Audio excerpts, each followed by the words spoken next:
अंग्रेज विचारक ब्रैडली की एक प्रसिद्ध कृति है अपीयरेंस एंड रियलिटी, आभास और सत्य, या कहें माया और ब्रह्म। जो दिखाई पड़ता है वो केवल आभास है, जो दिखाई पड़ने के भीतर छिपा है और दिखाई नहीं पड़ता वही सत्य है। तो यथार्थ के दो रूप हैं, एक तो जैसा दिखाई पड़ता है ऊपर ऊपर, और एक जैसा है भीतर। मैं आपको देखता हूं तो रूप दिखाई पड़ता है, आकार दिखाई पड़ता है, शरीर दिखाई पड़ता है, लेकिन आप दिखाई नहीं पड़ते। इस सब के भीतर छिपे हैं आप। ये सब जो रूप है, ये सब जो दृश्य हो रहा है, ये सिर्फ बाहर की परिधि, ये भीतर का केंद्र नहीं। इसलिए अगर कोई मान ले कि आपको देखकर उसने आपको जान लिया तो भूल हो जाएगी। जो उसने देखा वो केवल परिधि थी, जैसे कोई किसी के घर के बाहर की दीवालों को देखकर लौट आए। ऐसे ही आपके शरीर को आपने जो दृश्य उसे देखकर जो समझ ले कि आपसे परिचित हो गए, वो भ्रांति में पड़ गए। आप तो भीतर गहरे में छुपे, जो आंख की पकड़ में नहीं आता, हाथ के स्पर्श में नहीं आता, कान जिसे सुन नहीं सकते। इसलिए गहन प्रेम के क्षण में ही आपको जाना जा सकता है, क्योंकि प्रेम ही वहां तक पहुंच पाएगा जहां तक इंद्रियां नहीं पहुंच पाती।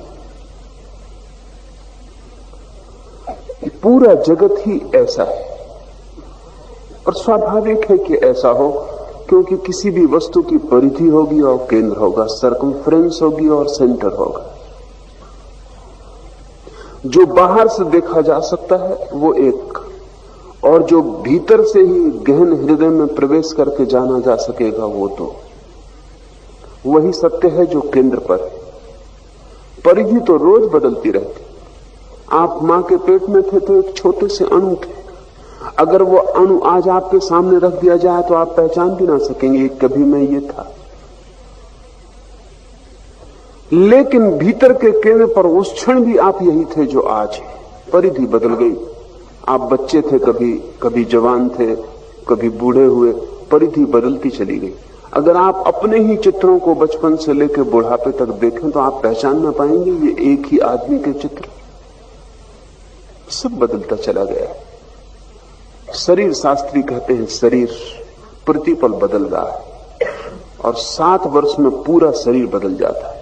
अगर आप 70 साल जिएंगे तो 10 बार आपको नया शरीर मिल चुका होगा। प्रतिपल शरीर में कुछ मर रहा है।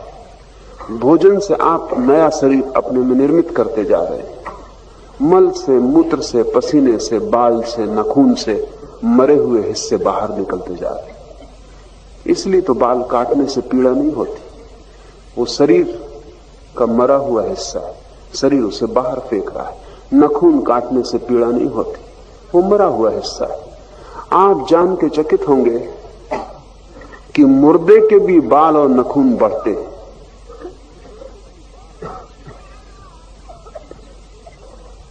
मुर्दा भी रखा रहे तो उसके बाल और नाखून बढ़ते रहते हैं, क्योंकि बाल और नाखून से जीवन का कोई संबंध नहीं है। वो शरीर का मरा हुआ हिस्सा है।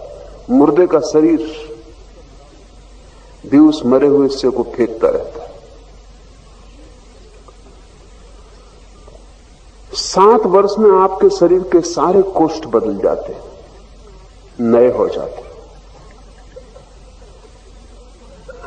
ये परिधि है आपकी, जो नदी की धार की तरह बहती चली जाती। किसी दिन ये जन्मी थी और किसी दिन ये समाप्त भी हो जाएगी। लेकिन भीतर जो केंद्र है वो जब आप एक छोटे से अणु थे, जो खाली आंख से देखा भी नहीं जा सकता, जिसे देखने के लिए खुर्दबीन चाहिए। फिर कभी आप बच्चे थे, फिर जवान थे, कभी बूढ़े थे, और कभी फिर मिट्टी में गिर गए। वो सब शरीर के तल पर हो रहा है। केंद्र अछूता है, वो केंद्र ही सत्य है। ये परिधि आभास है। आभास इसे इसलिए कहते हैं कि इसको ही बहुत से लोग सत्य मान लेते हैं। सत्य होने का भ्रम इससे पैदा होता है, और ऐसा व्यक्ति के संबंध में नहीं, जीवन के समस्त रूपों के संबंध में सत्य है। ये जो वृक्ष खड़े हैं, इनको आप देखते हैं, इनके पत्ते हैं, इनकी शाखाएं हैं, ये वृक्ष का मूल नहीं है, और न इसके वृक्ष का केंद्र है, न इसकी आत्मा, ये भी इसकी देह है। इस देह के भीतर छिपी है वैसी ही आत्मा जैसी आपके भीतर छिपी। और भारत के मनीषी कहते रहे कि कभी आप भी वृक्ष थे, आज आप मनुष्य हैं। वो परिधि का परिवर्तन है। आज जो वृक्ष है कभी वो भी मनुष्य हो जाए। और यहां इतने वृक्ष खड़े, ये भी सब एक जैसे नहीं, इनके भी व्यक्तित्वों में भेद, इनमें भी मूढ़ वृक्ष हैं, इनमें भी बुद्धिमान वृक्ष हैं। इनमें जो बुद्धिमान वृक्ष हैं वे तीव्रता से गति कर रहे हैं वृक्ष की परिधि को पार करके जीवन के और ऊंचे आयाम में प्रवेश करने की।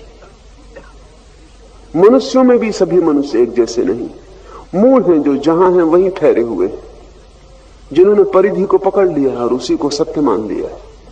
उनमें ज्ञानी जन हैं जो उस परिधि को छोड़कर और श्रेष्ठतर जीवन के आयाम में प्रवेश का प्रयत्न कर रहे हैं। रूपों के संबंध में ही नहीं, पूरे अस्तित्व को इकट्ठा भी ले तो परमात्मा की जो परिधि है उसका नाम माया है, आभास, अपीयरेंस। संसार उसी परिधि का नाम है, और इस संसार के गहन गुह में छिपा हुआ जो केंद्र है वही ब्रह्म। हम सभी रूप से, आकार से मोहित, सम्मोहित दौड़ते चले जाते हैं। जो व्यक्ति भी इस आकार के भीतर छिपे हुए निराकार की खोज में लग जाता है, उसे ही उपनिषद ब्राह्मण कहते हैं। ब्राह्मण कोई जन्म से नहीं होता। जन्म से कोई ब्राह्मण हो के समझ ले कि ब्राह्मण हो गया तो पागल है। ब्राह्मण होना तो सतत साधना की उपलब्धि है। जन्म से तो सभी शूद्र पैदा होते हैं, सभी। इन शूद्रों में से कुछ ब्राह्मण हो जाते, से शूद्र ही रह जाते। ब्राह्मण वही हो जाता है जो परिधि को छोड़कर केंद्र की तलाश में लग जाता है, जो माया के आवृत को तोड़कर और ब्रह्म की खोज में लग जाता है। आंखें जिससे देख पाती हैं उसमें उसकी उत्सुकता नहीं। जो अदृश्य है, जिसे आंखें नहीं देख पाती, जिसे केवल विवेक की आंख देख पाती, जिसे केवल अंतः प्रज्ञा देख पाती, उसकी खोज में जो लग जाता है वो ब्राह्मण है। ये सूत्र कई अर्थों में कीमती है, इनमें हम प्रवेश करें। यह सबका आत्मरूप परम पुरुष समस्त प्राणियों में रहता हुआ भी माया के पर्दे में छिपा रहने के कारण सबके प्रत्यक्ष नहीं होता। केवल सूक्ष्म तत्वों को समझने वाले पुरुषों द्वारा ही अति सूक्ष्म तीक्ष्ण बुद्धि से देखा जा सकता है। लेकिन सूक्ष्म और तीक्ष्ण बुद्धि से आप कहीं गलत ना समझ लें। सूक्ष्म और तीक्ष्ण बुद्धि से उपनिषदों का अर्थ, जिसे हम सामान्यतया सूक्ष्म और तीक्ष्ण बुद्धि कहते हैं, उससे नहीं। हम तो उस बुद्धि को सूक्ष्म और तीक्ष्ण कहते हैं जो गणित और तर्क में कुशल है, जो विवाद में कुशल है, जो किसी भी बात को खंड खंड तोड़ने में कुशल है। लेकिन उपनिषद उस बुद्धि को सूक्ष्म कहते हैं जो पवित्र है, जो शुद्ध है, जो शांत है। ये दोनों बिल्कुल अलग धारणाएं हैं। उपनिषद उसे सूक्ष्म बुद्धि कहते हैं जो इतनी शुद्ध है कि जिसमें कोई विकार नहीं रह गया, क्योंकि विकार स्थूल कर देते हैं। निर्विकार बुद्धि का नाम सूक्ष्म बुद्धि है। एक भोले भाले आदमी के पास हो सकती है सूक्ष्म बुद्धि, जरूरी नहीं है कि एक बड़े गणितज्ञ और एक तर्कशास्त्री के पास हो।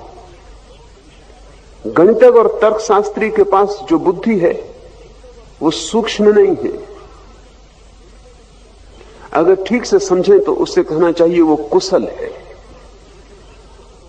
विचार करने की क्षमता उसके पास है, लेकिन निर्विचार की शुद्धि उसके पास नहीं। दार्शनिक और संत में यही भेद है। दार्शनिक किसी भी चीज को तोड़ के उसके भीतर प्रवेश करने की कोशिश करता है। संत अपने को शुद्ध करके, किसी को तोड़ के नहीं, अपनी शुद्धता के माध्यम से किसी में प्रवेश की कोशिश करता है। इसलिए बहुत बार ऐसा हो जाता है कि अपढ़ भी संत हो जाते और बहुत पढ़े लिखे लोग भी संत नहीं हो पाते। जीसस बढ़ई का बेटा है, कुछ भी शिक्षित नहीं। तर्क में जीसस को कोई भी पराजित कर सकता है। रामकृष्ण दूसरी कक्षा तक पढ़े, तर्क में कोई भी रामकृष्ण को पराजित कर सकता है। जिस अर्थ में हम बुद्धि को सूक्ष्म कहते हैं और जिस अर्थ में पश्चिम के मनोवैज्ञानिक बुद्धि अंक मापते हैं, आईक्यू नापते हैं, उसमें रामकृष्ण कहीं टिकेंगे नहीं। लेकिन रामकृष्ण के पास या कबीर के पास या नानक के पास या जीसस के पास एक और तरह की सूक्ष्मता है जो शुद्धि की है, पवित्रता की। जैसे सुबह का नया खिला हुआ फूल हो, कांटे की तरह तीक्ष्ण नहीं है वो, किसी को चुभेगी भी नहीं, लेकिन एक फूल की पवित्रता है, एक निर्दोषता है। उस निर्दोषता की एक सूक्ष्मता है, वो सूक्ष्मता ही परम तत्व में प्रवेश कर पाती। तीक्ष्ण बुद्धि जिसको हम कहते हैं, वैसा तीक्ष्ण बुद्धि व्यक्ति वैज्ञानिक हो जाएगा। वो पदार्थ को तोड़कर उसके रहस्यों को खोज लेगा, लेकिन आत्मा के जानने से वंचित रहेगा। जिसको उपनिषद सूक्ष्म बुद्धि कहते हैं, वैसा व्यक्ति तोड़ेगा नहीं, बिना तोड़े प्रवेश कर जाएगा। और निश्चित ही जब तोड़ के प्रवेश करना पड़े तो बुद्धि आपकी बहुत सूक्ष्म नहीं है, क्योंकि जगह बनानी पड़ती, तब आप प्रवेश कर पाते। बिना तोड़े जो प्रविष्ट हो जाए उसकी सूक्ष्मता आत्यंतिक है। ये भेद साफ समझ लेना चाहिए, क्योंकि इस भेद को साफ न समझने के कारण बड़ी अड़चन हुई। कबीर को काशी के पंडित पूछते कि तुम जब शास्त्र जानते नहीं, संस्कृत पढ़े नहीं, सिद्धांतों का तुम्हें कुछ पता नहीं, तो तुम आत्मज्ञानी कैसे हो गए? निश्चित ही काशी के कोई भी पंडित, साधारण से साधारण पंडित भी कबीर से ज्यादा जानता था शास्त्र की भाषा में, लेकिन कबीर के मुकाबले वे सब बुझे हुए दिए थे। वे कितना ही जानते हो, और कबीर बिल्कुल भी न जानता हो, तो भी कबीर का होना सघन था, अस्तित्व सघन था।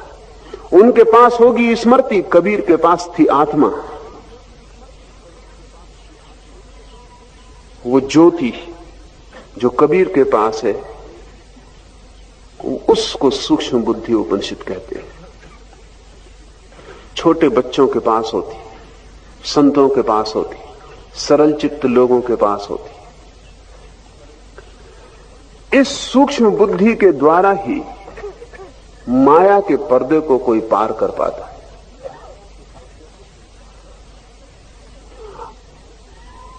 अगर कुशल बुद्धि हो तो माया के पर्दे को ही काटने में और समझने में उलझ जाता है। वो जो अपीयरेंस है, जो दिखाई पड़ रहा है, उसी के साथ उलझ जाती है साधारण बुद्धि। जो दिखाई पड़ रहा है उसको छोड़कर जो नहीं दिखाई पड़ रहा है उस तक पहुंचने की क्षमता, मैंने कहा, प्रेम में या प्रार्थना में। प्रेम जब कोई व्यक्ति सच में ही प्रेम करे या प्रेम में हो जाए तो शरीर भूल जाता है, शरीर के पार सीधी छलांग लग जाती। ऐसा ही प्रेम जब कोई सारे अस्तित्व से करता है तो उसका नाम प्रार्थना है। ध्यान बुद्धि को सूक्ष्म करने की प्रक्रिया है। जैसे जैसे आप ध्यान करते हैं बुद्धि के विकार गिरते चले जाते हैं। एक घड़ी आती है जब बुद्धि परिशुद्ध हो जाती है, उसमें कुछ भी विकार, कोई भी फॉरेन एलिमेंट, कोई भी विजाती तत्व नहीं रह जाता, विचार तक नहीं रह जाता। बुद्धि इतनी निर्मल हो जाती है कि विचार भी नहीं करती, सिर्फ होती है, सिर्फ एक ज्योति होती है। उस ज्योति में जरा भी धुआं नहीं होता, शुद्ध प्रकाश रह जाता है, आलोक। उस शुद्ध आलोक से ही व्यक्ति माया के पर्दे में छिपे हुए ब्रह्म को जानने में समर्थ हो पाता है। बुद्धिमान साधक को चाहिए कि पहले वाक आदि समस्त इंद्रियों को मन में निरुद्ध करे, उस मन को ज्ञान स्वरूप बुद्धि में विलीन करे, ज्ञान स्वरूप बुद्धि को महान आत्मा में विलीन करे और उसको शांत स्वरूप परम पुरुष परमात्मा में विलीन करे। ये प्रक्रिया है बुद्धि के सूक्ष्म और शुद्ध होने की। शुरू करना है वाक से, वाणी से, विचार से, शब्द से। हमारी बुद्धि विकृत है क्योंकि इतने विचारों का बोझ है। विचार ही विचार हैं, जैसे आकाश में बादल ही बादल छाए हो, आकाश खो जाए, दिखाई भी ना पड़े, सूर्य का कोई दर्शन न हो, ऐसी हमारी बुद्धि है। विचार ही विचार छाए, उसमें वो जो बुद्धि की प्रतिभा है, जो आलोक है, वो खो गया, छिप गया। एक बादल हट जाए तो आकाश का टुकड़ा दिखाई पड़ना शुरू हो जाता। छिद्र हो जाए बादलों में तो प्रकाश की रोशनी आनी शुरू हो जाती, सूरज के दर्शन होने लगते। ठीक ऐसे ही बुद्धि जब तक विचार से बहुत ज्यादा आवृत है, और एक परत नहीं है विचार की, हजारों परतें हैं। जिससे कोई प्याज को छीलता चला जाए तो परत के भीतर परत, परत के भीतर परत। ठीक ऐसे विचार प्याज की तरह, एक विचार की परत को हटाएं दूसरी परत सामने आ जाती, दूसरे को हटाएं तीसरी आ जाती। एक विचार को हटाएं दूसरा विचार मौजूद, दूसरे को हटाएं तीसरा मौजूद। ये परत दर परत विचार है। ये हमने जन्मों में इकट्ठे किए, जन्मों जन्मों में। ये धूल है जो हमारी लंबी यात्रा में हमारे मन पे इकट्ठी हो गई। जिससे कोई यात्री रास्ते पे चले तो धूल इकट्ठी होती चली जाए, और उसने कभी स्नान न किया और यात्रा करता ही रहा हो, तो बहुत धूल इकट्ठी हो जाए, यात्री का पता ही न चले कि वो कहां खो गया।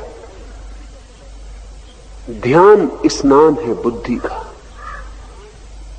और जो ध्यान नहीं संभाल पा रहा है उसकी बुद्धि कचरे से लद जाएगी, स्वाभाविक। प्रतिपल संस्कार पड़ रहे हैं, हर घड़ी। पूरे दिन में वैज्ञानिक कहते हैं कोई 10 लाख संस्कार बुद्धि पे पड़ते हैं। आप सोच भी नहीं सकते 10 लाख कहां से पड़ते होंगे। हर चीज का संस्कार पड़ रहा है। अभी मैं बोल रहा हूं, ये संस्कार पड़ रहा है। पक्षी आवाज कर रहा है, वो संस्कार पड़ रहा है। एक कार का हॉर्न बजा, वो संस्कार पड़ा। वृक्ष में हवा दौड़ी, वो संस्कार पड़ा। पैर में एक चींटी ने काटा, वो संस्कार पड़ा। सिर में थोड़ी पीड़ा हुई, वो संस्कार पड़ा।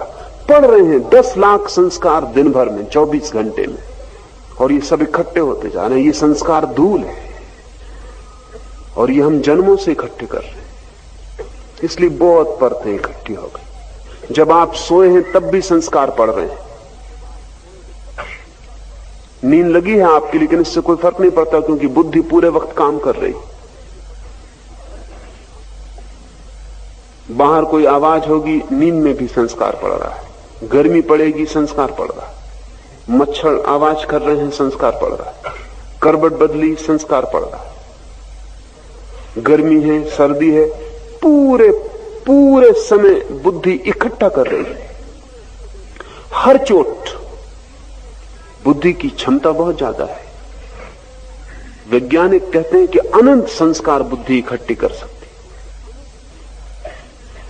आपके इस छोटे से सिर के भीतर कोई 7 करोड़ सेल है, और एक एक सेल अरबों संस्कार इकट्ठा कर सकता है। इसलिए कोई अंत नहीं। सारे दुनिया का जितना ज्ञान है वो एक आदमी की बुद्धि में समाया जा सकता है। ये जो इकट्ठी होती परतें हैं,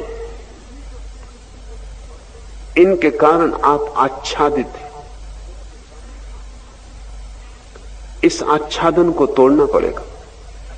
इस तोड़ने का प्रारंभ बुद्धिमान साधक को चाहिए। पहले वाक आदि समस्त इंद्रियों को मन में निरुद्ध करे। इसलिए मौन का इतना मूल्य है। मौन का अर्थ है कि आप बाहर और भीतर बोलना बंद कर रहे हैं, क्योंकि बोलना बुद्धि की बड़ी गहरी प्रक्रिया है। बोलने के द्वारा बुद्धि बहुत कुछ इकट्ठा करती रहती है, और जो भी आप बोलते हैं वो आप सिर्फ बोलते नहीं हैं, बोला हुआ आप सुनते भी हैं। उसके संस्कार और सघन हो जाते हैं।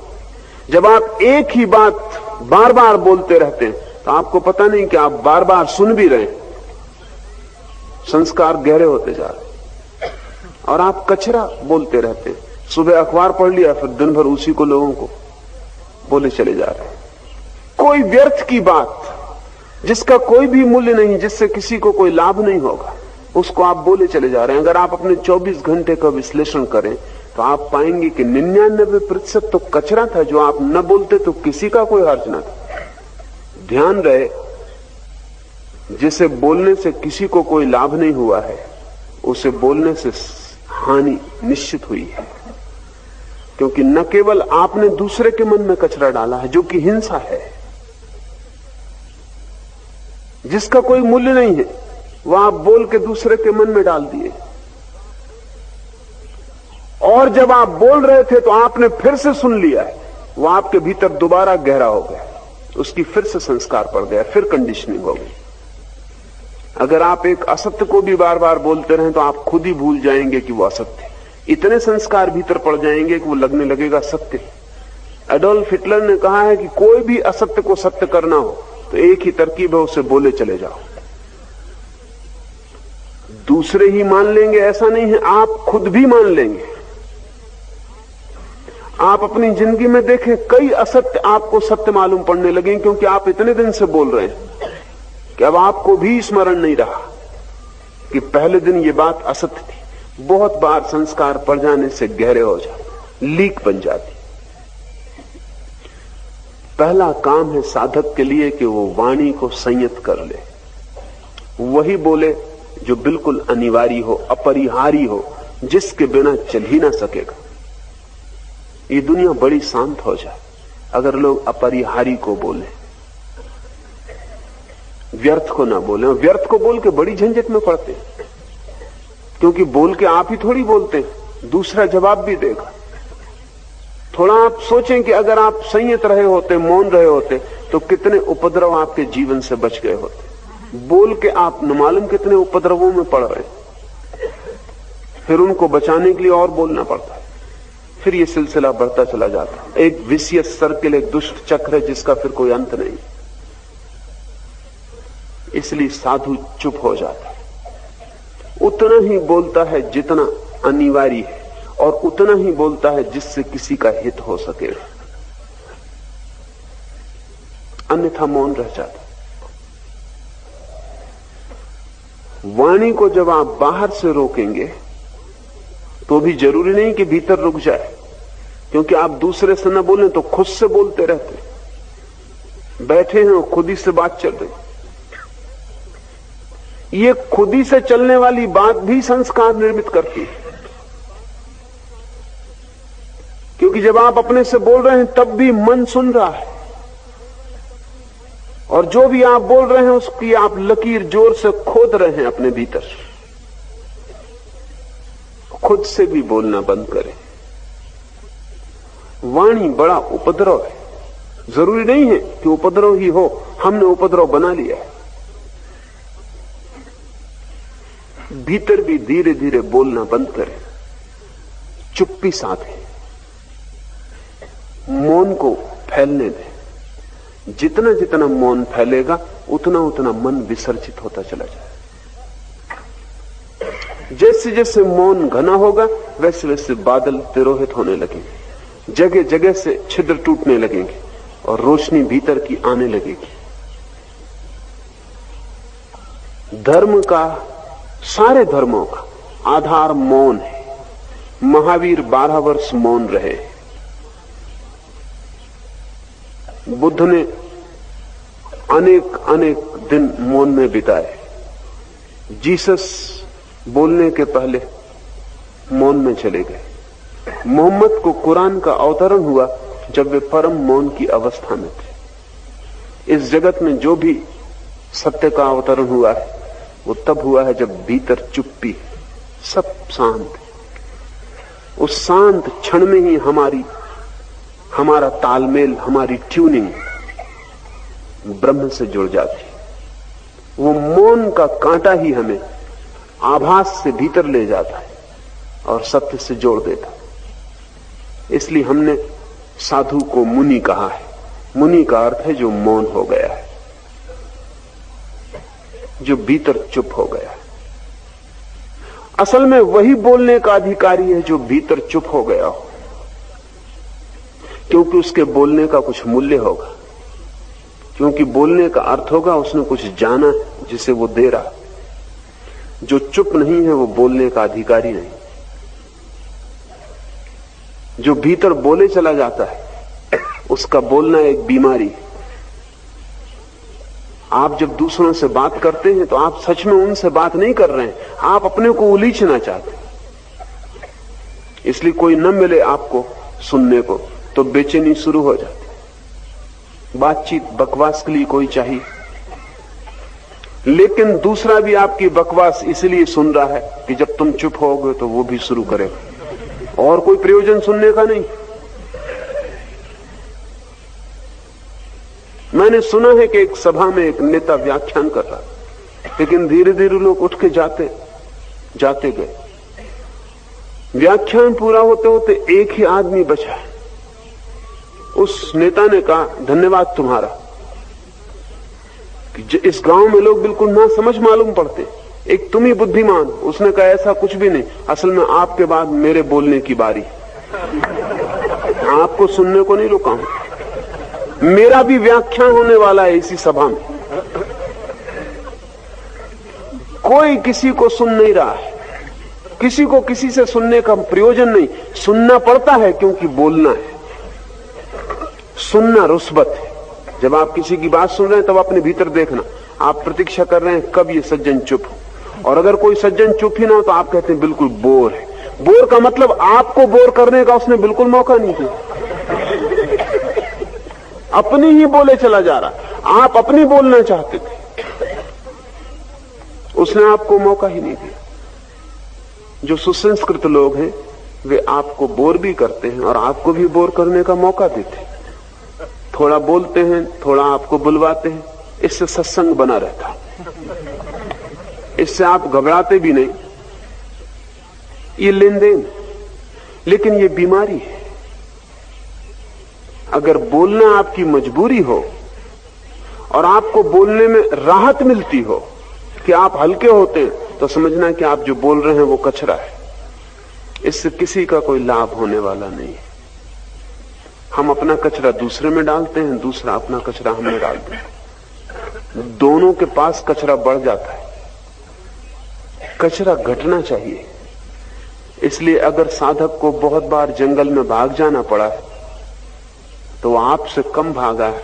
आप जो कचरा उसके ऊपर उंडेलते हैं उससे ज्यादा भागा है। जंगल में मौन होने की उसे सुविधा मिल गई, लेकिन जंगल भागने की जरूरत नहीं। अगर समझ हो तो आप यहीं धीरे धीरे मौन होते जा सकते। एक बात भर स्मरण रखें, व्यर्थ न बोलें। जब तक पक्का न हो जाए कि इससे किसी का लाभ होगा तब तक न बोलें। जब तक ऐसा न लगे कि ये बोलना बिल्कुल ही अनिवार्य है तब तक न बोलें।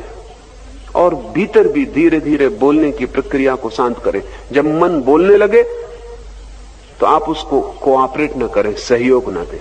आप दूर खड़े हो जाओ, कहें कि बोलो, लेकिन मैं कोई साथ न दूंगा। मैं साक्षी रहूंगा, मैं देखता रहूंगा कि तुम बोल रहे हो, लेकिन तुम्हारा कोई रस नहीं लूंगा। तटस्थ हो जाएं, एक उपेक्षा भीतर बना ले। बुद्ध ने कहा है कि साधु के लिए भीतरी उपेक्षा बड़ी जरूरी है। उपेक्षा का मतलब है इंडिफरेंस। उसका मतलब है कि चल रहा है मन, ठीक है, चलने दो, लेकिन हमें कोई प्रयोजन नहीं। हम इसमें बीच में उतर के रस न लेंगे। ध्यान रहे, मन तभी तक चलता है जब तक आप उसमें रस लेते। रस दो तरह के, या तो पक्ष में हो या विपक्ष में हो, दोनों रस है। आपके मन में कोई विचार चल रहा है, आप उसके पक्ष में तो आप उसमें जुड़ जाते, आप विचार के साथ बहने लगते, आप विचार को प्राण दे रहे हैं, क्योंकि विचार अपने आप में निर्जीव है। आपका साथ हो तो सजीव हो जाता, या आप उसके दुश्मन हो जाएं। जब आप दुश्मन हो जाते हैं तब भी आप प्राण देते। ये जरा कठिन समझ में आएगा, क्योंकि जब आप किसी विचार के दुश्मन हो जाते हैं तब आपने लड़ना शुरू कर दिया, आपने संघर्ष शुरू कर दिया। संघर्ष का मतलब है कि आप विचार में रस ले रहे हैं, दुश्मन का रस, लेकिन रस ले रहे हैं। न मित्र न शत्रु, उपेक्षा कि ठीक है चलो, न तुम्हारे चलने में मेरी उत्सुकता है, न तुम्हारे न चलने में मेरी उत्सुकता है। तुम चलो तो ठीक, तुम न चलो तो ठीक, मैं दूर खड़ा हूं। ऐसे तटस्थ भाव को जो साधता है उसे भीतर मौन उपलब्ध हो जाता है।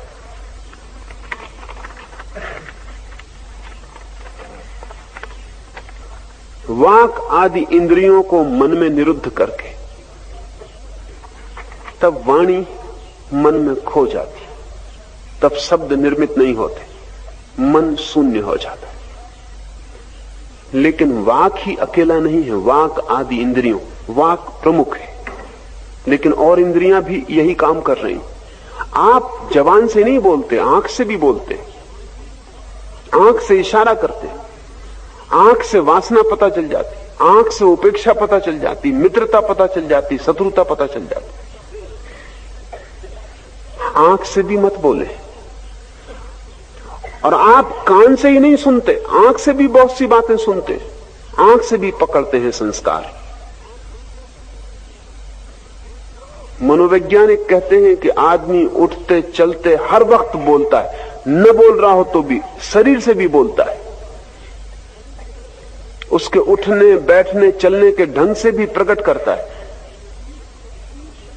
पश्चिम में बड़ी खोज चल रही बॉडी लैंग्वेज पर, शरीर की भाषा पर। अगर आप किसी के प्रति प्रेम से भरे हैं तो आप उसके पास झुक के खड़े होते। अगर एक स्त्री आपसे बचना चाहती है तो वो पीछे की तरफ झुक के खड़ी होगी जब आपसे बात करेगी। अगर आपसे नहीं बचना चाहती तो आगे की तरफ झुक के खड़ी होगी, वो बोल रही है। अगर आप जरा शरीर की भाषा समझे तो आप समझ सकते हैं कि स्त्री आपके प्रेम में पड़ना चाहती है कि आपसे बचना चाहती। कुछ बिना कहे सिर्फ उसका शरीर बता देगा। अगर कोई स्त्री आपके प्रेम में पड़ना चाहती है तो दोनों पैर अलग रख के बैठेगी। अगर वो आपसे बचना चाहती है वो एक दूसरे पैर के ऊपर पैर रख के बैठेगी। वो खबर दे रही कि मेरे द्वार बंद है। आप ट्रेन में चल रहे हैं, आसपास लोगों को बैठे हुए देखें, आप हैरान होंगे, सबके शरीर कुछ खबर दे रहे हैं, प्रतिपल इशारा कर रहे हैं। आप वाणी से ही नहीं बोलते, कान से ही नहीं सुनते, पूरे शरीर से भी सुनते, पूरे शरीर से भी बोलते। आप थोड़ा सा अपने पे ध्यान देंगे तो आपको ख्याल में आना शुरू हो जाएगा कि आपका शरीर भी इशारा करता है। इसलिए बुद्ध ने मुद्राओं पर बड़ा जोर दिया। ये बॉडी लैंग्वेज, शरीर की भाषा का सवाल है। बुद्ध को आप बैठे देखते, वो जिस ढंग से बैठे उस बैठने पे आपने शायद कभी विचार न किया हो। वो बैठना बता रहा है, वो इस ढंग से बैठे हैं जैसे अपने में पूरे हैं, जैसे अपने से बाहर जाने की कोई इच्छा नहीं है, अपने से बाहर जैसे कोई उत्सुकता नहीं है, अपने में घिरे एक वर्तुल के भीतर शांत। उनके बैठने का जो ढंग है वो बता रहा है कि उनकी दूसरे में कोई इच्छा, कोई उत्सुकता, कोई वासना नहीं। आप बैठे हो, खड़े हो, सोए हो, हर हालत में आप खबर दे रहे हैं। भीतर का मन इंगित कर रहा है, इशारे कर रहा है। आप किसी आदमी का हाथ हाथ में लेते हैं,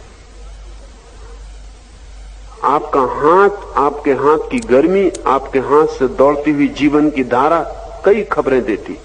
जब आप किसी का हाथ प्रेम से हाथ में लेते हैं तब आपके हाथ की गर्मी और होती,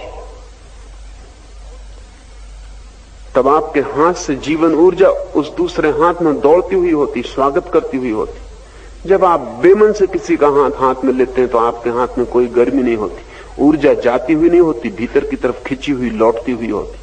हाथ ठंडा होता, उसमें कोई स्वागत, कोई स्वीकार नहीं होता। प्रतिपल सारी इंद्रियों से हम बोलते हैं और सारी इंद्रियों से सुनते हैं। अहंकारी आदमी की नाक बता देगी कि कितना अहंकार भीतर है। आंख बता देगी कि वो आपको तुच्छ समझता है, दो कौड़ी का समझता है। उसके खड़े होने उठने का ढंग बता देगा कि तुम कुछ भी नहीं हो। आपने कभी ख्याल किया, जब आप अपने घर में अपने नौकर के पास से गुजरते हैं तो आपके गुजरने का ढंग दूसरा होता है। जब आप अपने मालिक के पास से गुजरते हैं तो गुजरने का ढंग दूसरा होता है। शरीर की भाषा बदल जाती। नौकर के पास से आप ऐसे गुजरते हैं जैसे वो है ही नहीं, ना कुछ, उसकी मौजूदगी कोई अर्थ नहीं रखती। वो कोई आदमी नहीं है, कोई यंत्र है। जब आप मालिक के पास से गुजरते हैं तो आप ऐसे गुजरते हैं जैसे मैं बिल्कुल नहीं, तुम ही हो। ये सब कहा नहीं जाता, लेकिन ये सब समझा जाता है। इसको कहने की कोई भी जरूरत नहीं। पति घर में प्रवेश करता है और वो जानता है कि आज पत्नी कलह करेगी कि नहीं। प्रवेश करते ही उसके खड़े होने का, बैठने का, उसके चेहरे का, उसकी आंख का ढंग, उसका जोर से बर्तन रखना कि आहिस्ता बर्तन रखना, सब बता देता। मनस्वित कहते हैं कि घर में जिस दिन पत्नी पीड़ित है, दुखी है, परेशान है, उस दिन 6 गुनी ज्यादा आवाजें होती। बर्तन गिरते हैं, चीजें जोर से रखी जाती, कुछ उसे पता नहीं, लेकिन भाषा है, वो प्रकट कर रही है अपनी भाषा से। वो कह रही कि आज सब अस्त व्यस्त है, सब अराजक है। जब पत्नी प्रेम में होती तो घर में आवाजें बिल्कुल नहीं होती, चीजें आहिस्ता से रखी जाती हैं, प्रीति से रखी जाती। वो जो पति पर प्रेम है या घृणा है, वो चीजों पर भी प्रकट होता है। उसके सारे व्यक्तित्व का जो तरंगायत रूप है, जो वाइब्रेशंस हैं, वो सब बदल जाती। पति घर में प्रवेश करते ही जान लेता है कि हवा कुछ और है, तापमान ठीक नहीं। इसके लिए न कहना पड़ता न बताना पड़ता। ऋषि कह रहा है इस उपनिषद में यम के द्वारा कि पहले वाक आदि समस्त इंद्रियों को मन में निरुद्ध करके, सारी इंद्रियों को उनकी भाषा से मुक्त करके, कोई इंद्री कुछ भी ना कहे, किसी इंद्री से कुछ भी प्रकट ना हो, किसी इंद्री में कोई गति ना हो, कोई हलन चलन ना हो, सारी इंद्रियां मन में लीन हो जाएं। फिर उस मन को ज्ञान स्वरूप बुद्धि में विलीन करके, फिर ये जो मन शेष रह जाएगा, मौन, इस मौन मन को और भीतर ले जाना। जैसे इंद्रियों के पीछे मन है, ऐसे मन के पीछे बुद्धि है, विवेक है। सिर्फ मौन रहना काफी नहीं है, इस मौन में जागना भी जरूरी है। वो जागना बुद्धि में ले जाए। तो पहले मौन हो जाना जरूरी, ताकि ऊर्जा व्यर्थ ना हो, भटके ना बाहर, अपव्यय ना हो। और जब ऊर्जा संग्रहित होने लगे तो इस ऊर्जा को सजग करना जरूरी, होश पूर्वक। भीतर एक होश जगाना जरूरी है कि कुछ भी हो मैं जागा हुआ देखूं, मैं एक शिकार न रहूं, बल्कि एक दृष्टा हो जाऊं। क्रोध आए तो मैं देखूं कि क्रोध आया, उठा, छा गया, फिर विलीन होने लगा। क्योंकि कोई चीज स्थिर तो नहीं। बुद्ध ने कहा है चीजें आती हैं, रुकती हैं, चली जाती हैं, तुम जरा जल्दी करके उलझ जाते हो। थोड़ा रुको और थोड़ा देखते रहो। क्रोध उठा, कोई क्रोध शाश्वत तो है नहीं, सदा रहेगा। थोड़ा धैर्य रखो, उठने दो। बुद्ध कहते हैं आंख बंद कर लो, देखो कि क्रोध पूरे शरीर पर धुएं की तरह फैल गया। रोआ रोआ उत्तप्त हो गया। देखो, जल्दी मत करो। थोड़ी देर में पाओगे कि जो धुएं की तरह उठा था वो धुएं की तरह ही लीन भी होने लगा, खोने भी लगा। शरीर का उत्ताप वापस लौट आया अपनी जगह पर, हृदय की धड़कन अपनी जगह आ गई। अब बादल विसर्जित हो गए। तुम जरा रुको और देखते रहो। क्रोध आएगा और चला जाएगा और तुम अछूते रह जाओगे। और एक बार भी कोई व्यक्ति किसी एक वासना को देखने में समर्थ हो जाए तो समस्त वासनाओं से मुक्त हो जाता है, क्योंकि कुंजी उसके हाथ में आ गई। अधैर्य के कारण हम उलझ जाते हैं, बड़ी जल्दी कर लेते। गुरजीएफ का बाप मरा तो उसने गुरजीएफ को कहा कि तू एक वचन दे दे कि जब भी तुझे क्रोध आए तो तू 24 घंटे बाद उसका जवाब देना। कोई गाली दे तो तू 24 घंटे बाद जाके जवाब देना। गुरजीएफ ने कहा ये भी बड़ी अजीब बात है, लेकिन आप कहते हैं मरते हुए पिता, तो उसने स्वीकार कर लिया। फिर बाद में गुरजीएफ ने कहा कि मेरी पूरी जिंदगी बदल दी मेरे मरते बाप ने, क्योंकि 24 घंटे के बाद कोई मतलब ही नहीं रह जाता। किसी ने गाली दी है, उसको कह के आना पड़ता है कि ठहरिए, मैं जरा पिता को वचन दे दिया, 24 घंटे बाद आके जवाब दूंगा। तो 24 घंटे में बात इतनी राख हो जाती कि कई बार तो ऐसा लगने लगता है कि उसकी गाली बिल्कुल सही थी, जाके धन्यवाद दे आए। आदमी मैं ऐसा ही हूं। कई बार ऐसा लगता है कि उसने गाली दी, ये उसके भीतर का रोग है, इससे मेरा क्या प्रयोजन, मैं तो सिर्फ निमित्त था। लेकिन गुरजीएफ ने कहा ऐसा मौका कभी नहीं आया कि मैं 24 घंटे बाद जाके गाली का उत्तर दिया हूं। 24 घंटा बहुत वक्त, 24 क्षण भी अगर आप रुक जाएं, जिंदगी दूसरी होने लगेगी। मौन को जागरण बनाना है और मन को बुद्धि में, विवेक में विसर्जित कर देना। फिर ज्ञान स्वरूप बुद्धि को महान आत्मा में विलीन करे। फिर ये जो जागरण है, फिर ये जो विवेक है, ये जो अवेयरनेस है, ये भी अंत नहीं है,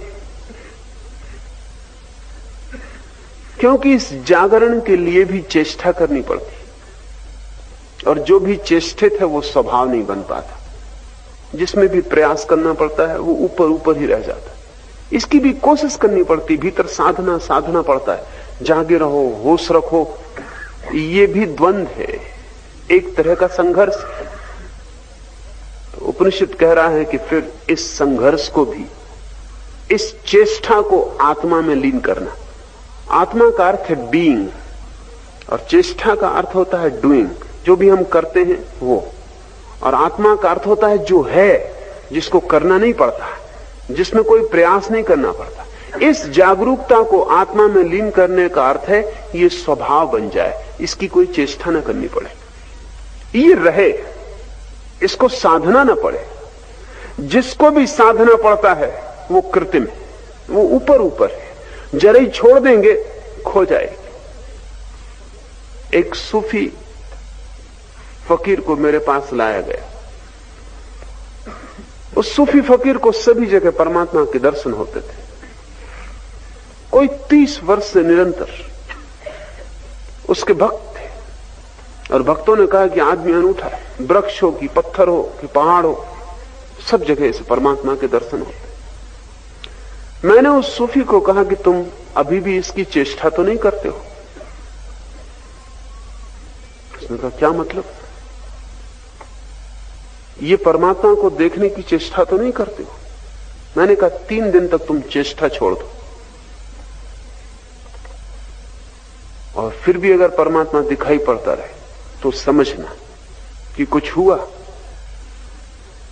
अन्यथा चेष्टा से अगर दिखाई पड़ता रहे तभी कुछ भी नहीं हुआ। 3 दिन बाद वो फकीर मुझ पर बहुत नाराज हो गया। उसने कहा कि मेरी 30 साल की साधना खराब कर दी, मुझे वृक्ष में फिर वृक्ष दिखाई पड़ने लगा। मैंने कहा कुछ खराब नहीं हुआ, जो था ही नहीं वही खोता है। तुम चेष्टा कर करके देख रहे थे, 30 साल में आदत हो गई थी, वो आदत थी, अनुभव नहीं था। आदत और अनुभव में बड़ा फर्क है। आदत ऊपर से थोपी गई व्यवस्था है, अनुभव भीतर से आया हुआ प्रवाह है। इसलिए चेष्टा से जो जागरूकता सधती है वो अंतिम नहीं है, प्रारंभ में तो चेष्टा करनी पड़ेगी, लेकिन जल्दी ही उसे निश्चेष्ट आत्मा में लीन कर देना है।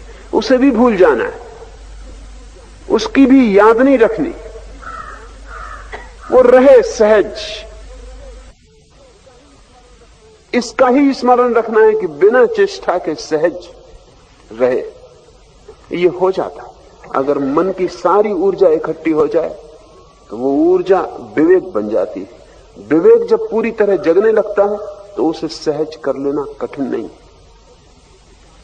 ऐसे ही जैसे कि आप तैरना सीखते हैं, जब पहले सीखते हैं तो वो चेष्टा होती, जब सीख जाते हैं तो फिर स्वभाव, आदत नहीं।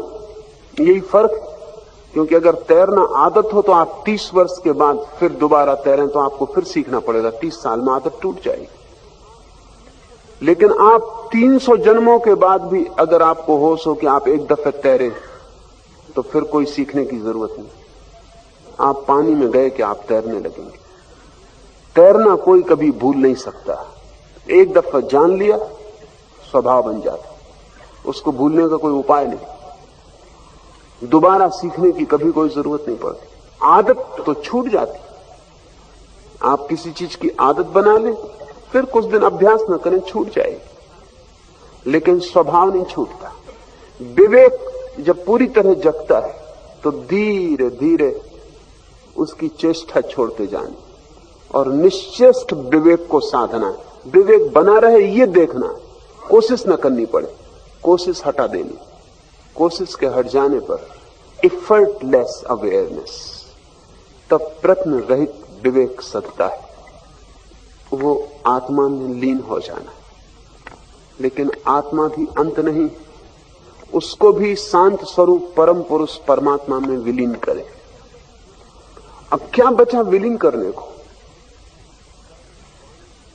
पहले वाणी थी, शब्द थे, इंद्रियां थी, उन्हें लीन किया, मन बचा, मौन मन बचा।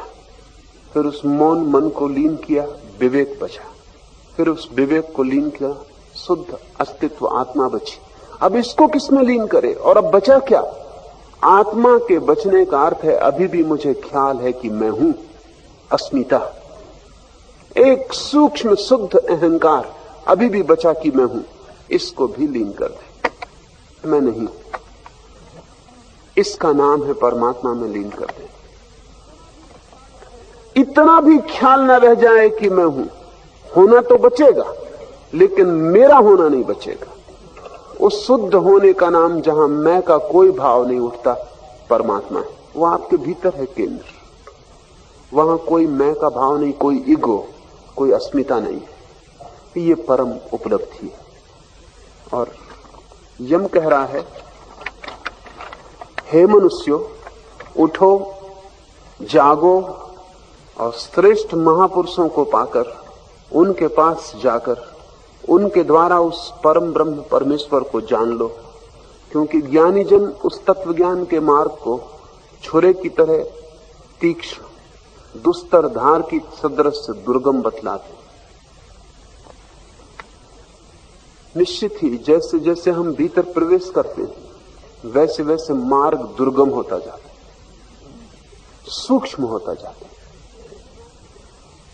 नाजुक। जरा सी भूल और आप भटक जाएंगे।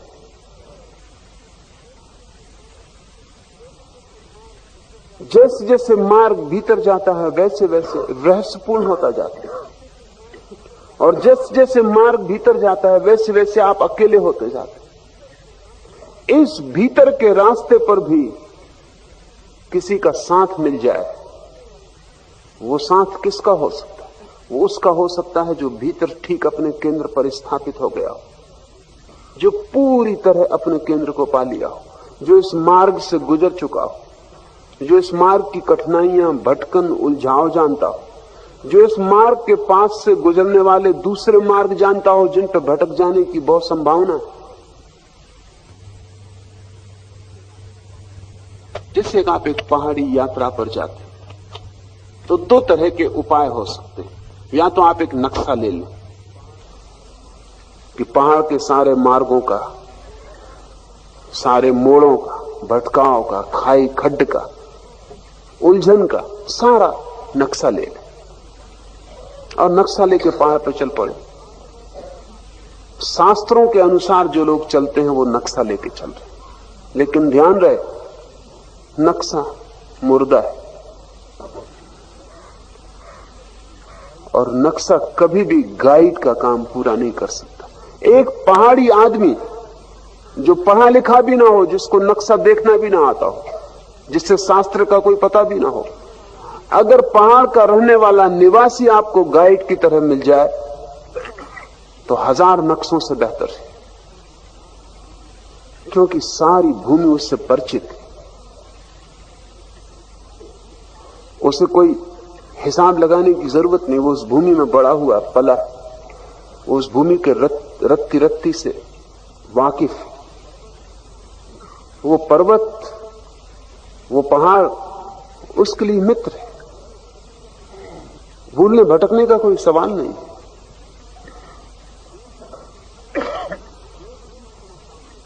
वेद भी उतना काम न देंगे, कबीर जैसा बेपढ़ा लिखा गाइड भी काफी। वो उस भूमि के चप्पे चप्पे से परिचित, वो वहां हुआ, वहां बढ़ा, वहां प्रवेश पाया है, वो उस आखिरी मंजिल तक हो आया है जहां तक रास्ते ले जा सकते। जीवित गुरु मिल सके तो मुर्दा शास्त्रों की कोई भी कीमत नहीं। शास्त्रों के साथ एक और बड़ी कठिनाई, और वो कठिनाई ये है कि शास्त्रों का अर्थ आप लगाएंगे, नक्शा भी आपके हाथ में हो तो भी नक्शे की व्याख्या तो आप ही करेंगे, और आप क्या व्याख्या करेंगे? आप वही अर्थ निकाल लेंगे जो आप निकाल सकते। आपका अर्थ आपसे बड़ा तो नहीं हो सकता, इसलिए जितने लोग गीता पढ़ते हैं उतने ही अर्थ होते हैं। जिस भांति का आदमी गीता पढ़ेगा उसी भांति का अर्थ निकाल देगा। वो अर्थ कृष्ण का कभी भी नहीं हो सकता, वो अर्थ आपका ही होगा। तो गीता से आप कहां जाएंगे, क्योंकि अर्थ आप अपना निकाल लेंगे। वो अर्थ कृष्ण का होता तो शायद आप कहीं जा भी सकते थे, इसलिए शास्त्र सार्थक नहीं हो पाते। शास्त्र तो बहुत, नक्शे कितने, कोई 300 धर्म है जमीन पर, तो 300 नक्शे हैं परमात्मा तक जाने के, लेकिन कोई नक्शा काम नहीं आ रहा। सबके पास नक्शे, सब अपना अपना नक्शा लेके बैठे हुए, लेकिन नक्शे का अर्थ वो खुद ही निकालना पड़ता है। नक्शे की भाषा, नक्शा तो प्रतीक है, नक्शा कोई असली चीज तो नहीं है। नक्शे के हाथ में होने से कुछ भी नहीं होता। कई बार तो यह भी हो सकता है कि नक्शा ही भटकाने का कारण हो जाए। बिना नक्शे के शायद आप पहुंच भी जाते, क्योंकि अपनी बुद्धि से थोड़ा खोजबीन करते। नक्शे पे आंख गड़ाए बैठे, भूमि को तो देखते ही नहीं कहां जा रहे हैं। फिर ये नक्शे भी हजारों साल से चल रहे हैं, हजारों लोगों ने उनमें चीजें जोड़ दी हैं, घटा दी। मौलिक नक्शे कहीं भी बचे नहीं, बच नहीं सकते, क्योंकि आदमी के हाथ में जो भी नक्शा रहेगा वो उसमें कुछ जोड़ेगा, घटाएगा, कुछ अपनी तरफ से बनाएगा, रंग भर देगा, कुछ खूबसूरत कर लेगा, पूजा के योग बना लेगा, लेकिन चलने के योग नहीं रह जाए। सभी शास्त्र पूजा के योग हो गए, उनको मंदिर में रख के हम पूजा कर सकते, उतना काफी, लेकिन उनको लेके चल नहीं सकते। शास्त्र से भरा हुआ मन कई बार तो सीधे तथ्य भी नहीं देख पाता, क्योंकि शास्त्र बीच में आ जाते।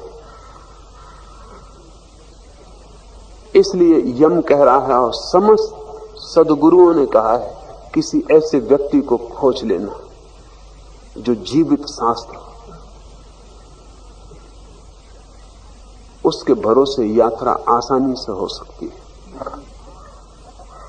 क्योंकि आप को व्याख्या नहीं करनी पड़ेगी, और आप पूछ भी सकते हैं, और धीरे धीरे वो आपको अपनी तरफ उठाने लगेगा। बुद्ध या महावीर या कृष्ण या क्राइस्ट जीवित शास्त्र, लेकिन बाद में उनके वचन भी मुर्दा शास्त्र हो जाते। फिर लोग उन मुर्दा वचनों को खोज ढोते रहते। समझदार साधक पहले तो यही कोशिश करेगा कि कोई जीवित व्यक्ति मिल जाए जो गाइड हो सके, और ऐसा कभी भी नहीं होता पृथ्वी पर कि ऐसे जीवित व्यक्ति न हो। ऐसा कभी होता ही नहीं जो आपको मार्ग न दे सके। यम कह रहा है, हे मनुष्यों, उठो, जागो और श्रेष्ठ महापुरुषों को पाकर उनके पास जाकर उनके द्वारा उस पर ब्रह्म परमेश्वर को जान दो, क्योंकि ज्ञानी जन उस तत्व ज्ञान के मार्ग को छुरे की तीक्ष्ण की हुई दुस्तर धार के सदृश दुर्गम बतलाते। अकेले में उपद्रव भी हो सकता है। अकेले में तय करना बहुत मुश्किल है कि कहां जा रहे हैं, क्या कर रहे हैं, जो हो रहा है वो ठीक हो रहा है या नहीं हो रहा है। और भीतर की शक्ति से खेलना उपद्रव है, क्योंकि बड़े जाल हैं भीतर भी, और भीतर की ऊर्जा जग जाए और ठीक मार्ग न पकड़े तो विक्षिप्त आप हो सकते। न मालूम कितने साधक विक्षिप्त हो जाते, और विक्षिप्त होने का कुल कारण इतना होता है, कोई वहां मौजूद नहीं जो उनको भीतर व्यवस्था दे सके, जो भीतर उन्हें अनुशासन दे सके। भीतर बड़ा जटिल जाल है। एक युवक को मेरे पास लाया गया, वो अकेले ही शीर्षासन कर रहा है, व्याख्या खुद ही करनी पड़ेगी। और जब शीर्षासन से उसको लगा कि आनंद आता है, स्वास्थ्य मालूम पड़ा, एक तरह का वेल बीइंग 24 घंटे रहने लगा, तो वो बढ़ाता चला गया समय। एक सीमा के बाद स्वास्थ्य भी खो गया, वो जो सुख मालूम होता था वो भी खो गया, और सिर सदा भारी रहने लगा और पत्थर की तरह बोझिल हो गया। तब वो घबराया। अब भीतर सब सूक्ष्म व्यवस्था, मस्तिष्क में एक सीमित मात्रा में ही खून की धारा बढ़ाई जा सकती, उससे ज्यादा बढ़ाने पर मस्तिष्क के सूक्ष्म तंतु टूट जाते, टूट जाने पर भारी नुकसान है। असल में आदमी इतना मस्तिष्क को विकसित कर सका इसीलिए कि उसने 4 हाथ पैर से चलना छोड़कर 2 पैर पे वो खड़ा हुआ। जानवरों का मस्तिष्क विकसित नहीं हो सकता, क्योंकि खून की इतनी धारा तेजी से मस्तिष्क में बह रही कि सूक्ष्म तंतु टूट जाते। जैसे जोर से नदी की धार आ जाए तो सूक्ष्म चीजें नष्ट हो जाएंगी। जब आप सिर के बल खड़े होते हैं तो खून की धारा नीचे की तरफ बहनी शुरू हो जाती, क्योंकि जमीन में कशिश है। जब आप ऊपर की तरफ खड़े हैं तो सबसे कम खून मस्तिष्क में पहुंचता है, इसलिए तो मस्तिष्क इतना विकसित हो पाया, उसमें सूक्ष्म तंतु टिक पाए। जानवर जमीन के साथ दोनों हाथ, चारों हाथ पैर जमीन पर रख के चल रहे हैं, उनके सिर पर कशिश उतनी ही पड़ रही जमीन की जितने उनके पूरे शरीर पर पड़ रही। इसलिए आप खड़े खड़े सोने में बड़ा मुश्किल अनुभव करेंगे। लेट के सोना आसान होता है, क्योंकि आप फिर जानवर की स्थिति में आ गए। सोने के लिए लेट जाना जरूरी है, आराम के लिए लेट जाना जरूरी है। असल में कोई भी पशु की अवस्था में जाने में आराम मिलेगा, क्योंकि मनुष्य की जो तकलीफ है, तनाव है, वो छूट जाता है। उस युवक के सूक्ष्म तंतु टूट गए, मस्तिष्क एक विक्षिप्तता की हालत में। शीर्षासन लाभ कर सकता है, लेकिन जीवित व्यक्ति और गुरु के करीब, क्योंकि वो तय करेगा कि कितनी देर, कितना समय, कितना और कब, क्योंकि सभी समय भी नहीं हो सकता। अगर आप रात शीर्षासन कर रहे हैं तो अलग परिणाम होंगे, सुबह कर रहे हैं तो अलग परिणाम होंगे। सूरज के उगने के साथ शीर्षासन के अलग परिणाम होंगे, सूरज के डूबने के साथ अलग परिणाम होंगे। चांद किस अवस्था में, उसके अनुसार अलग परिणाम होंगे। पूर्णिमा के रात अलग परिणाम होंगे, अमावस की रात अलग परिणाम होंगे, क्योंकि जीवन कोई छोटी घटना नहीं, बड़ा विराट जाल। आपको पता है पूर्णिमा के रात दुनिया में सर्वाधिक लोग पागल होते हैं। पूर्णिमा के रात दुनिया में सबसे ज्यादा पाप होते हैं। पूर्णिमा की रात दुनिया में सबसे ज्यादा हत्याएं होती हैं, आत्महत्याएं होती हैं, क्योंकि पूरा चांद आदमी के मन को उसी तरह खींचता है जैसे सागर में लहरों को। इसलिए पुराना शब्द है पागल के लिए चांद मारा। अंग्रेजी में शब्द है लुनाटिक। लुनाटिक लुनार से बना, चांद। चांद किसी तरह आदमी को पागल कर रहा है। और इसलिए प्रेमी पूर्णिमा के दिन बड़े प्रसन्न होते हैं, क्योंकि पागलपन की सुविधा हो जाती। कवि पूर्णिमा के गीत लिखते, क्योंकि कवियों में थोड़ा तो पागलपन होते ही। पूर्णिमा ज्यादा खींचती। पूर्णिमा को जैसी कविता उतरती वैसी अमावस को नहीं उतर सकती। अमावस बड़ी शांत रात्रि।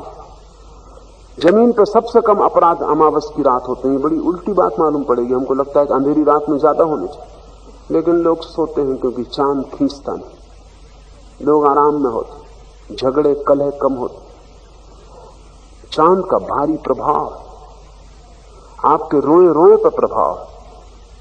आपके शरीर में 75% पानी, और उस पानी का वही गुणधर्म है जो सागर के पानी का। तो चांद आपको, आपके 75% व्यक्तित्व को खींचता है और आंदोलित करता है।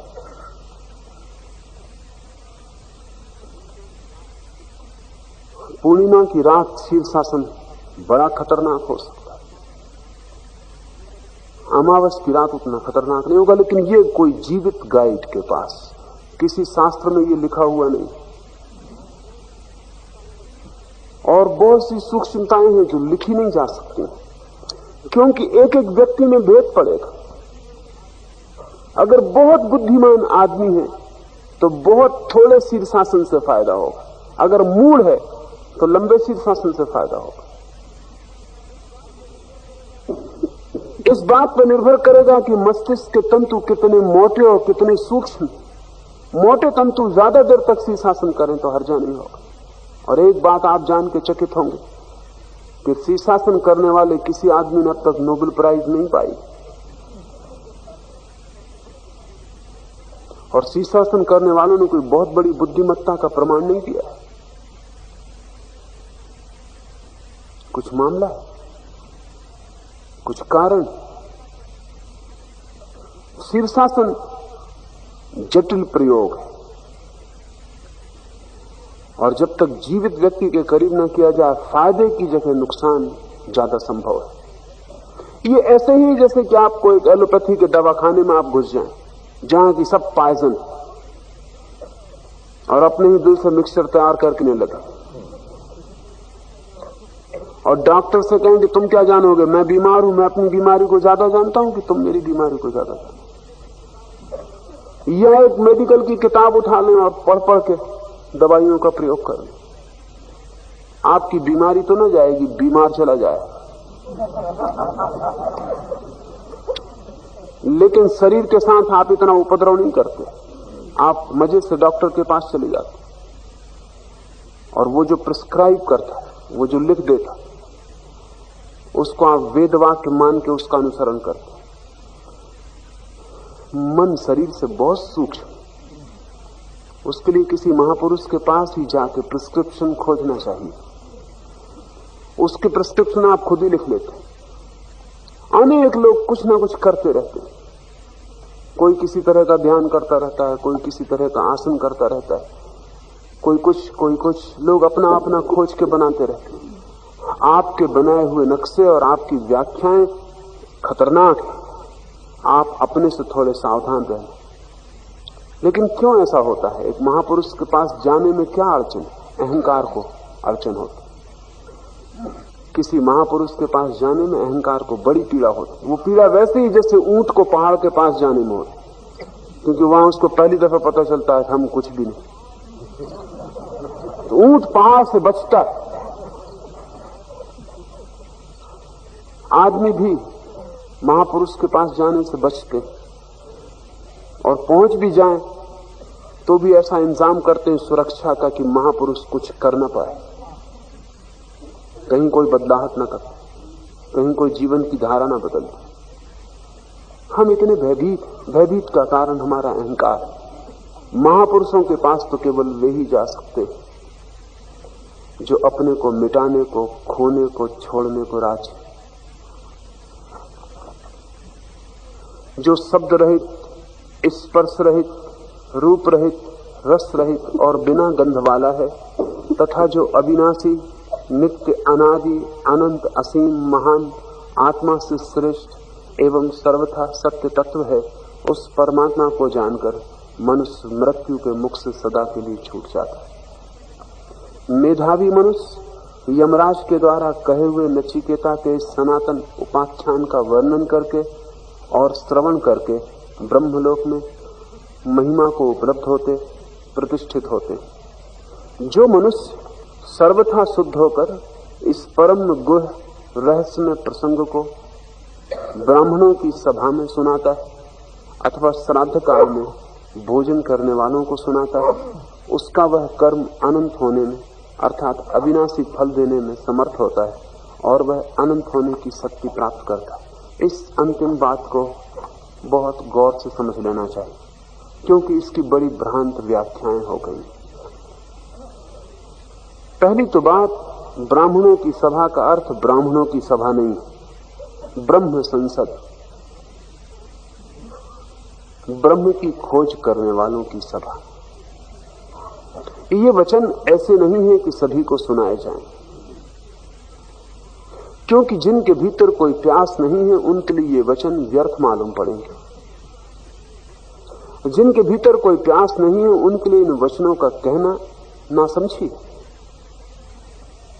बीमार को औषधि की जरूरत है, प्यासे को इन वचनों की, प्रवचनों की जरूरत है। प्यास बिल्कुल जरूरी है, सभी के लिए ये नहीं, और अध्यात्म कभी भी सभी के लिए नहीं हो सकता। एक विशिष्ट विकास की अवस्था में ही अध्यात्म सार्थक, उसके पहले आप सुन भी लेंगे तो भी लगेगा व्यर्थ है, बेकार है। जैसे छोटे से बच्चे को, 7 साल के बच्चे को कोई वातस्यायन का काम सूत्र पढ़ के सुनाने लगे, बिल्कुल व्यर्थ है। वो बच्चा कहेगा कहां की बकवास, अभी परियों की कथाएं, भूत प्रेत, टार्जन, अभी ये सार्थक है। अभी वातस्यायन के काम सूत्र का क्या अर्थ है, अभी काम वासना जगी नहीं।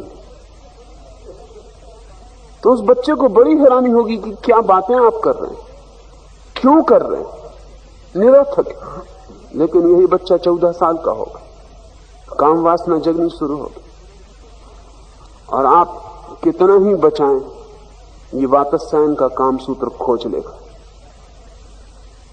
गीता में छिपा के रख के पढ़ेगा। अब सार्थक होना शुरू हुआ, वासना की प्यास जगी तो वातस्यायन का काम सूत्र सार्थक होता। ठीक अध्यात्म की प्यास, लेकिन काम वासना तो प्रकृति के हाथ में, 14 साल में वो सभी को काम वासना से भर देती। अध्यात्म की प्यास प्रकृति के हाथ में नहीं, कभी कभी जन्म जन्म लग जाते हैं, तभी आप उस प्यास को उपलब्ध होते।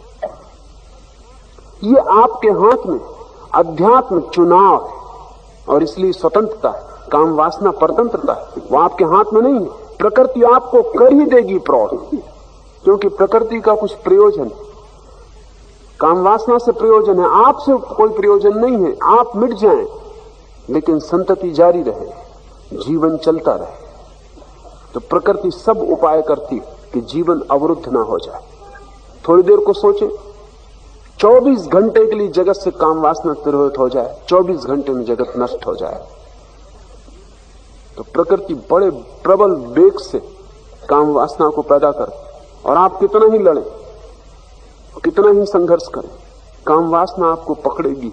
वो आपकी ग्रंथियों में, आपके हार्मोन्स में, आपके शरीर के रोए रोए में छिपी, वो एक घड़ी पर आपको जकड़ लेगी।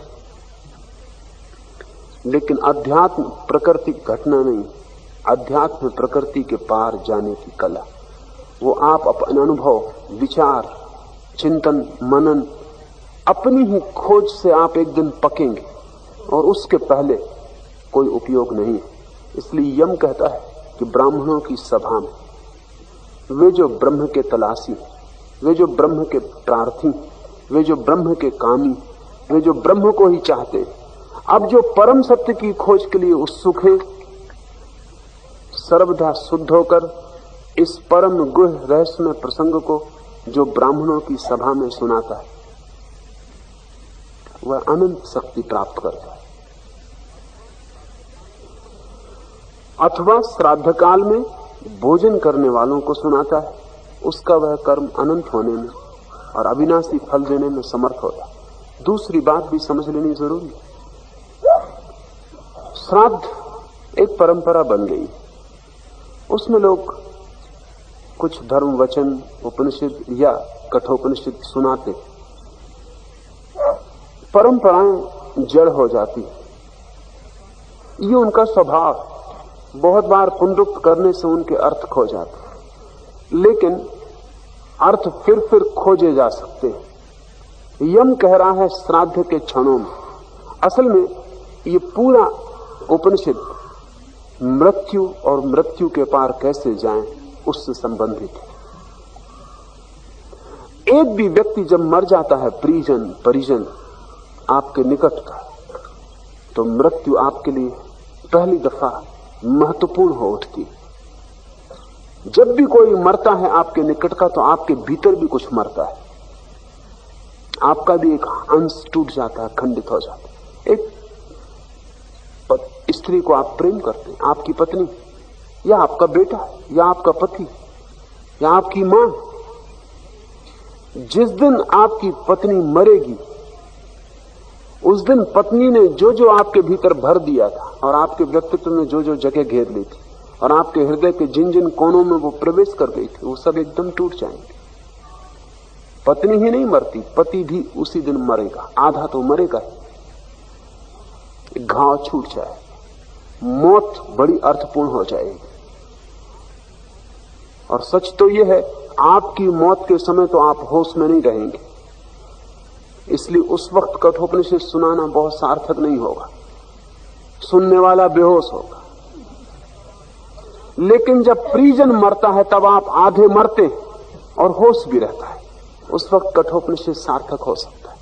वो क्षण संवेदनशील है, उस क्षण आप ग्राहक हैं, उस क्षण आप समझना चाहते हैं क्या है मृत्यु, और उस क्षण आप ये भी जानना चाहते हैं क्या मृत्यु के पार कुछ बचता है। आपकी प्रेयसी, आपका प्रिय, आपका बेटा, आपकी मां, आपका पिता, आपका मित्र, क्या सच में ही बिल्कुल मिट गया या कुछ बच रहता है?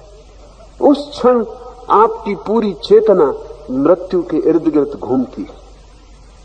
श्राद्ध के क्षणों में ये विचार सार्थक हो सकते हैं, उपयोगी हो सकते हैं, क्योंकि मौत के प्रति जब आप संवेदनशील हैं, तभी अमृत की तलाश शुरू हो सकती है। कुछ क्षण जीवन में बड़े महत्वपूर्ण हैं। एक तो जीवन में क्षण महत्वपूर्ण है जिस दिन आप पैदा होते, मां के गर्भ से छूटते, अति महत्वपूर्ण क्षण। मनोवैज्ञानिक कहते हैं कि उससे महत्वपूर्ण क्षण फिर दूसरा खोजना मुश्किल है, क्योंकि पहली बार आप स्वतंत्र होकर श्वास लेते, एक परिधि थी मां की, उससे आप झटके से बाहर आ जाते, जगत में आपका प्रवेश होता। वो क्षण ट्रॉमेटिक है। ओटो रैंक, एक बहुत बड़े मनोवैज्ञानिक का तो कहना है कि जब तक हम उस क्षण को न बदलें, तब तक आदमियत को बदला नहीं जा सकता। उस क्षण में आदमी दुख से भर जाता है, इसलिए सभी बच्चे रोते चीखते पैदा होते। वो बड़े गहन दुख का क्षण है, क्योंकि सारा सुख जो गर्भ का था छिन गया, सारी शांति गर्भ की छिन गई। वो जो गर्भ में एक सहज आनंद का क्षण था, वो नष्ट हो गया। चिंता, उपद्रव का जगत शुरू हो गया। बच्चे के कान में पहली दफा शोरगुल सुनाई पड़ता। वो 9 महीने तक परम साउंड लेसनेस थी, कोई ध्वनि न थी। 9 महीने तक कोई चिंता न थी, कोई दायित्व न था, न भोजन की तलाश करनी थी, न नौकरी करनी थी, न श्वास लेनी थी, कुछ भी नहीं करना था। वो सिर्फ था और होना पर्याप्त था, पूर्ण था। उस पूर्णता के सुख के क्षण से अचानक जगत में आना कष्टपूर्ण है। ओटो रेंक कहता है, जब तक हम जन्म के क्षण को आनंद का क्षण न बना सके, आदमी दुखी रहेगा। उसकी बात में सच्चाई है। फिर दूसरा एक क्षण है जब आप प्रेम में पड़ते हैं, वो भी बहुत महत्वपूर्ण है। जैसे गर्व का क्षण महत्वपूर्ण है क्योंकि आप किसी व्यक्ति से मुक्त होते, वैसे प्रेम का क्षण महत्वपूर्ण है क्योंकि आप फिर से किसी व्यक्ति से बंधते। फिर आप अपने हृदय को, अपने को किसी से जोड़ते, वो एक नया जन्म। उस क्षण में आप पूरे खुले होते। और तीसरा क्षण है जब आपका प्रियजन मरता है, तब फिर आप टूटते। और चौथा क्षण है जब आप मरेंगे। ये 4 क्षण अति बहुमूल्य, और इन 4 क्षणों को ठीक से उनकी लेकिन ये चारों क्षण ही हम करीब करीब गंवा देते।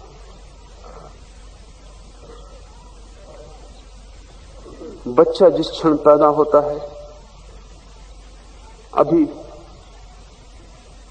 कुछ जीवशास्त्री एक सिद्धांत विकसित किए। उनका सिद्धांत यह है कि बच्चा जैसे ही पैदा होता है, उस क्षण उसके आसपास जो भी वातावरण होता, जो भी घटना घट रही होती, वो बच्चे पर सदा के लिए संस्कारित हो जाती। उस क्षण का इंपैक्ट बहुत गहन है, फिर उससे छुटकारा बहुत मुश्किल है। एक वैज्ञानिक प्रयोग कर रहा था मुर्गियों के ऊपर। तो जैसे ही मुर्गी का बच्चा अंडे से निकलता है, उसको अब पहला दर्शन अपनी मां का होता। वो अंडे पर संभाल के बैठी, उसको से रही, बस वो मां के पीछे भागने लगता।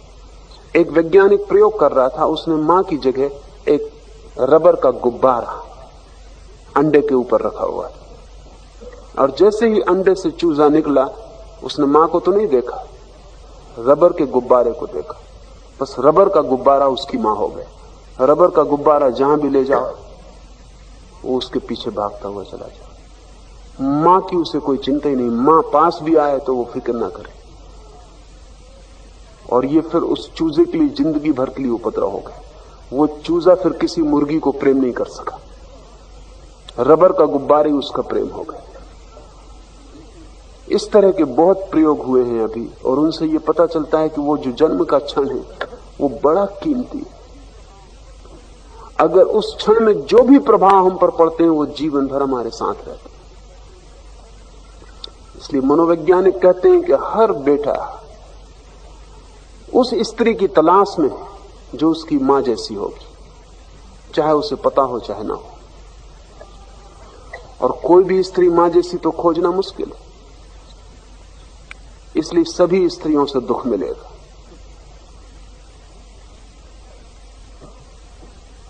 अड़चन होगी, क्योंकि आकांक्षा जिसकी तलाश की है वो तो मिलने वाला नहीं। और कोई स्त्री आपको बेटा बनाने के लिए आपसे विवाह कर भी नहीं रही, वो अपने पिता को खोज रही, आप अपनी मां को खोज रहे। ये उपद्रव का धंधा है, इसमें कहीं भी शांति होने वाली नहीं। इसलिए विवाह नरक है, उसमें अचेतन प्रभाव काम कर रहे हैं और संघर्ष खड़ा कर रहे हैं। इस पहले क्षण में जो भी प्रभाव पड़ेंगे वो जीवन भर साथ रहेंगे। प्रेम के क्षण में जो प्रभाव पड़ेंगे वो भी जीवन भर साथ रहेंगे। परिजन की मृत्यु के क्षण में जो प्रभाव पड़ेंगे वो भी जीवन भर साथ रहेंगे। और आपकी मृत्यु के क्षण में जो प्रभाव पड़ेंगे वो अगले जन्म में साथ रहेंगे। ये उपनिषद मृत्यु से संबंधित है, इसलिए श्राद्ध के क्षणों में पढ़ने जैसा है, श्राद्ध के क्षणों में समझने जैसा है। जब मृत्यु आप पर प्रभावी हो और चारों तरफ मौत की छाया ने आपको घेर लिया हो और जीवन व्यर्थ मालूम पड़ता हो, उन क्षणों में अगर इस उपनिषद को कोई जानने वाला पुरुष इसके रहस्य को आप में खोल दे तो वो संस्कार गहन हो जाए, वो आपके पूरे जीवन को बदलने की कीमिया सिद्ध हो सकता है। अब ध्यान के लिए तैयार हूं।